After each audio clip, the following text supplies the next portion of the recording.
Hello my dear students and welcome back to my channel. In today's video, we are going to learn about the topic sex determination. So, what do you mean by the determination of sex? So, it means whether the offspring which is going to be produced is a boy or a girl or it is a male or a female. Means कि जो offspring generate होगा उसके gender को determine करने के process को हम कहते हैं sex determination. ठीक है? So, to determine the gender of the offspring, ठीक है, sex determination is known as to determine the gender of the offspring. और gender का मतलब क्या हो गया कि मेल होगा या फीमेल होगा. ठीक है, क्या होता है कि कुछ ऑर्गेनिजम्स में ये जो सेक्स डिटर्मिनेशन होता है ये एनवायरमेंटल फैक्टर से इन्फ्लुएंस्ड होता है और कुछ ऑर्गेनिजम्स में या कह सकते हैं मोस्ट ऑफ द ऑर्गेनिजम्स में ये जेनेटिकली डिटरमिन्ड होता है. सो in organisms such as turtles,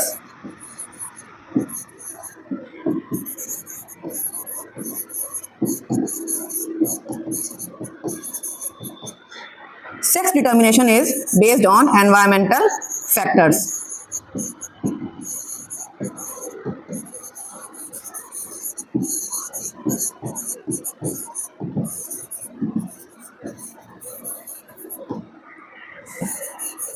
ठीक है, मतलब ये जो टर्टल्स होते हैं ये अपना एग हैच दे देंगे और वो एग जिस टेम्परेचर पे रहेंगे वो टेम्परेचर डिटरमिन करेगा कि उस एग में से मेल टर्टल निकलेगा या फीमेल टर्टल निकलेगा.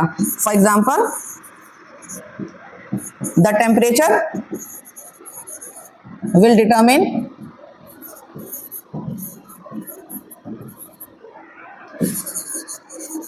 whether the individual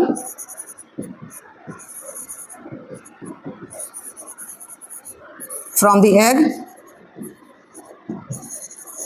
will be a male or a female.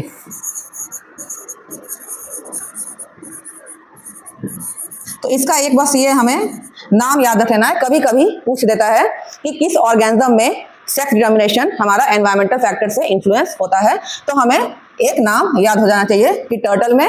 और कैसे होता है कि टेम्परेचर जिस जो एग है वो जिस टेम्परेचर पे रहेगा उसके बेसिस पे डिटरमिन होगा कि उस एग में से एक मेल टर्टल बाहर आएगा या फीमेल टर्टल बाहर आएगा. अब जो हमारे मतलब की चीज है वो क्या है? Sex determination in humans. ठीक है,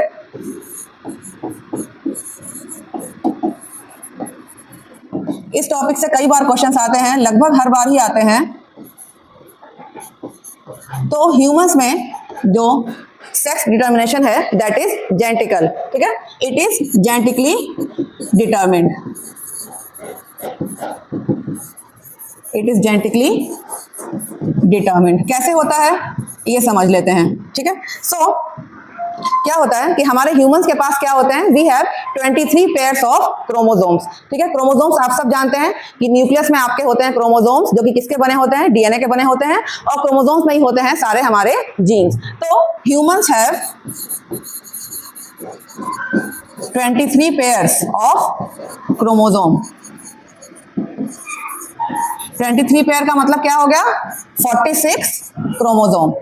और इस 23 पेयर्स में से 22 pairs of chromosomes are autosomes, मतलब उसका सेक्स डिटर्मिनेशन में कोई रोल नहीं है. ठीक है, out of this 22 pairs are autosomes and 1 pair is sex chromosome.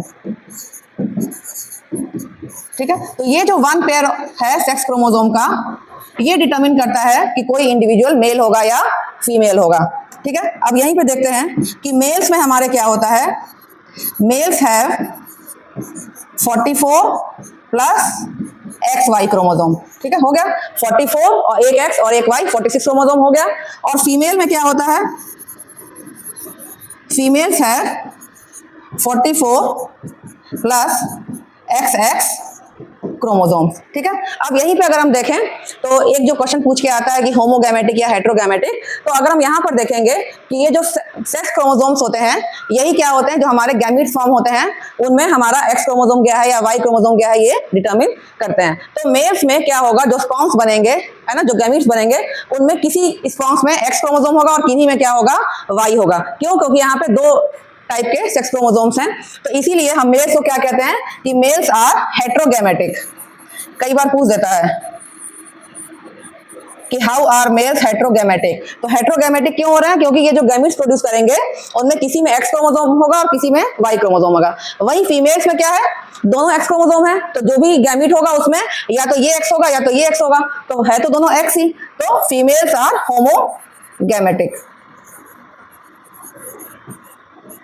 ठीक है। अब क्या होता है, कई बार पूछता है कि what are the chances of having a baby boy, है ना, या कई तरीके से क्वेश्चंस को पलट फेर के पूछता है कि क्या होगा क्या होगा, तो वो हम समझ लेते हैं। तो अगर हमारा ये एक मेल है ना, और ये एक हो गई हमारी फीमेल, इनका जब क्रॉस कराया जाएगा तो क्या होगा, सेग्रीगेशन ऑफ एलील्स। तो एक ये हो गया सेग्रीगेट, इधर हो गया सेग्रीगेट। अब इस वाले बॉक्स में क्या आएगा, एक एक्स इधर से और एक एक्स इधर से। इस वाले बॉक्स में क्या आएगा, इधर से वाई और इधर से एक्स। इस बॉक्स में क्या आएगा, ऊपर से एक्स और इधर से भी एक्स, और इस बॉक्स में क्या आएगा, इधर से एक्स और ऊपर से वाई। तो अब देखें अगर हम कि 4 में से 2 गर्ल्स हैं और 2 बॉय हैं, यानी कि there is 50% chance of having a boy और अ गर्ल चाइल्ड। ठीक है। कई बार पूछता है justify this statement, there is 50% chance of having a baby boy और अ बेबी गर्ल। एक क्वेश्चन और यहीं से बन के आता है जो कि हम यहीं पे देख लेंगे कि जो सेक्स डिटरमिन होगा ऑफस्प्रिंग का, वो किसकी वजह से डिटरमिन हो रहा है, मेल्स की वजह से। क्योंकि फीमेल में तो क्या है, दोनों ही एक्स क्रोमोसोम्स हैं, फीमेल में हमारे दोनों ही एक्स क्रोमोसोम है, और जब मेल का एक्स आ रहा है तो गर्ल बन रही है, और जब मेल का वाई आ जा रहा है तब हमारा बॉय बन रहा है। तो इसका मतलब क्या है कि फीटस का जो सेक्स है वो किसके कारण डिपेंड हो रहा है, it depends upon the father. So the sex of the child depends upon the father. ठीक है। कई बार हमारे मतलब पुराने जमाने में ये धारणा रहती थी कि अगर जो फीमेल्स है वो लड़कियां पैदा कर रही हैं तो उन्हें दोष दिया जाता था कि जब हो रहा है तो तुम लड़की पैदा कर रही हो, जबकि फीमेल्स का इसमें कोई रोल ही नहीं है। फीमेल्स के पास तो दोनों ही एक्स क्रोमोसोम हैं, मेल्स के पास है एक्स और वाई क्रोमोसोम, और ये चांस की बात है कि मेल का अगर एक्स क्रोमोसोम फ्यूज हुआ तो then it will be a girl, और मेल का अगर वाई क्रोमोसोम फ्यूज हुआ then it will be a boy. So basically the sex of the child depends upon the father and not the mother. तो इसी तरीके से कई सारे क्वेश्चंस इस टॉपिक पे आते हैं, और लगभग हर जो क्वेश्चंस होंगे उनका जवाब क्या होगा, इन्हीं दोनों स्लाइड में है। ये जो दोनों स्लाइड्स हैं ये आप लिख देंगे, आपका सारा काम जो है वो हो जाएगा। So this was about the sex determination topic of the lesson heredity.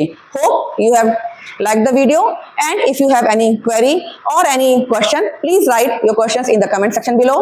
I'll answer your queries and questions. And if you have not subscribed to my channel till now, please do subscribe to my channel. Thank you.